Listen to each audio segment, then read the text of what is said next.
Everyone, good afternoon. দেখো এখানে অনেক ধরনের সবজি কেটে নিয়েছি। কি হবে তোমরা আই থিঙ্ক অল্প অল্প গেস করতেই পারছো। এটা হবে হলো ফ্রাইড রাইস, মানে ভেজ ফ্রাইড রাইস হবে, সাথে হবে পনির। তো এটা বানাচ্ছে হলো বোন। এখানে কি কি সব দিয়েছে, কি পনির হচ্ছে? হ্যাঁ, কাইন্ড অফ কড়াই পনির আর শাহী পনির আর মিক্সচার টাইপের।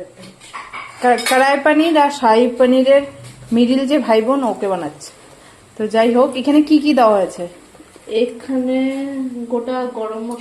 গোটা গরম মশলা ফোড়ন দিয়ে পেঁয়াজ রসুন আদা সব পেস্ট দেওয়া হয়েছে। না, পেঁয়াজ কুচি দিয়ে দেওয়া হয়েছে, তারপরে ওই পেস্টটা দেওয়া হয়েছে। আর এখন এটার মধ্যে আবার কি দেওয়া হয়েছে? একটু কসুরি মেথি, হলুদ গুঁড়ো, লঙ্কা গুঁড়ো, জিরে গুঁড়ো আর একটু কসুরি মেথি দিয়ে এখন এটা বানানো হচ্ছে। তো আজকের এটা আমাদের দুপুরবেলা ইনভিটেশন আছে একটা জায়গায়, তো এটা হলো লাঞ্চ মেনু।